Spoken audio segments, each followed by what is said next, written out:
The latest on Logan Wilson, plus reacting to what Joe Burrow had to say and so much more on a Wednesday ahead of a huge Week 7 matchup against the Atlanta Falcons. Hi again, everyone, and welcome in to Cincinnati Bengals Talk. I'm James Rapien of allbengals.com, and the Bengals continue to prepare for Sunday's matchup against the Atlanta Falcons. We're going to have plenty of thoughts on this game coming up, including matchups and everything like that throughout the week. But today, well, it's more about the Bengals and more about what they're dealing with. And today's report and update brought to you by Rivertown Inkery. Make sure you get to rivertowninkery.com where you can get cool shirts like this that are super comfortable that, well, you can wash 1,000 times and they're not going to shrink. They're not going to fade, and they're going to be awesome. So whether you want that or anything else, make sure you go to rivertowninkery.com and check them out today because Doug and his team do an awesome job.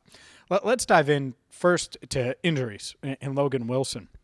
I watched Logan Wilson today on the rehab field. He did not practice, but he was going through agility drills and going through a bunch of conditioning stuff, whether it was ladder drills, whether it was just full-on sprints. So Zach Taylor, what he had to offer up today was, one, that Wilson wouldn't play, or practice, but he didn't rule out Wilson potentially playing on Sunday against the Falcons. And I think that's a pretty interesting development and certainly an encouraging sign because that is that same surgically repaired shoulder that he hurt last year, that he had surgery on after Super Bowl 56. It's the same one that he re-aggravated on Sunday. That said, I watched Logan throw his arm up. He did have range of motion, and so we'll see. We'll see if he can play on Sunday. A week ago, we were wondering about Jonah Williams and whether or not he was going to play, T. Higgins, whether or not he was going to play. So you just never know with these things. But Zach Taylor called Logan Wilson day to day, not necessarily week to week, which is certainly encouraging. Jonah Williams did practice today. I believe he'll get a limited designation from the team. And the practice report, injury report, spoiler, hasn't come out yet as I record this.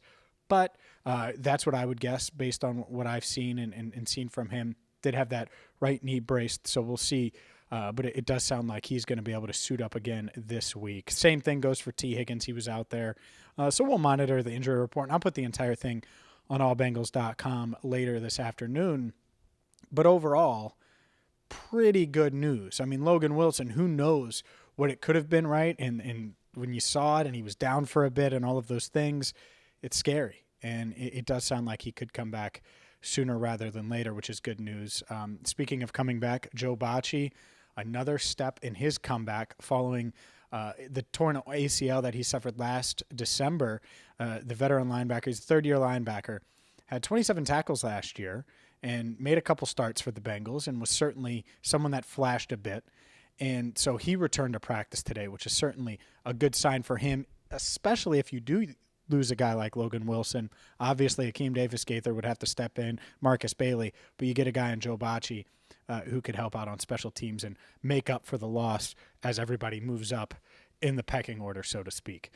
On offense, obviously there was a lot of talk all week about the RPO stuff that the Bengals did, the run-pass option stuff on Sunday. And it's been a build-up of a couple of weeks of doing that.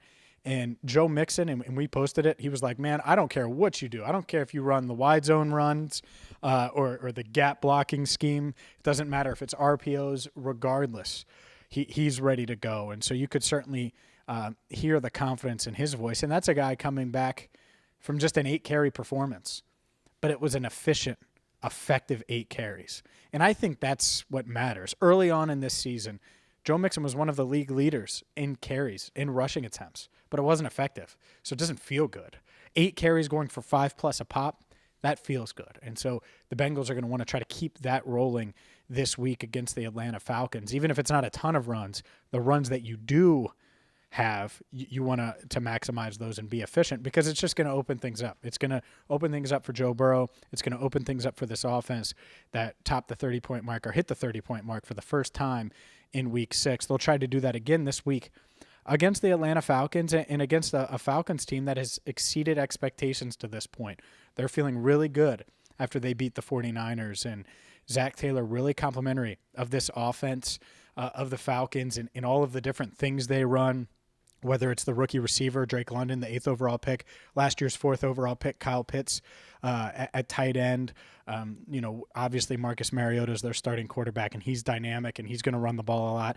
Last week against the 49ers, he was 13 of 14, so there's a challenge in that. So, look, this defense is going to be tested this week, and this run defense specifically, shorthanded right now at defensive tackle. I asked Zach Taylor what the thought process would be here. Obviously, the Bengals haven't, as of time of recording, at least added anyone in that defensive tackle room.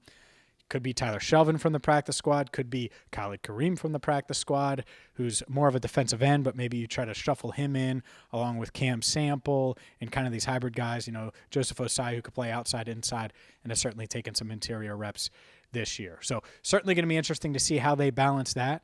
But, it's one of those things where this team is trying to make up or get to DJ Reader coming back, and he continues to work on the rehab field. I'm told things are progressing well. He's eligible to come back next week ahead of that Monday night game against Cleveland. We'll see if he actually, is able to do that, or maybe he's a couple weeks out still. So the Bengals could certainly use him this week. That's certainly not going to happen. Who knows? Maybe it'll be next week. But they did get good news overall with Logan Wilson, so we'll see, about him. And overall, look, this team, and Joe Burrow talked about this, and I think it's an important point. There's a 3-game stretch now.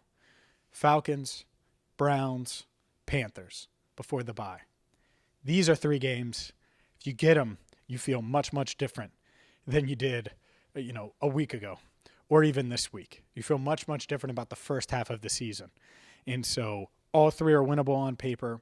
All 3 are games where you looked at the beginning of the year and you said, hey, they should be able to handle Atlanta at home. They should be able to handle Carolina at home. Going up to Cleveland, that's going to be tough. Division rival, prime time. Joe Burrow has never beaten the Browns. Is that right? That is right. So, there's a lot on the line over these next 3 weeks. And so if the Bengals can get on a roll here, it would certainly help everybody's mood going into that bye week. So make sure you hit that subscribe button, ring the bell, check out what Joe had to say. He talked for about 14 minutes. Check out what Zach Taylor had to say. Check out what Joe Mixon had to say. We posted all 3 of those here on Cincinnati Bengals Talk. And we'll have the latest updates. If they add someone, if something happens, and certainly if you missed Bengals on the Brain with Joe Goodberry, check that one out as well. See, a ton of content for you.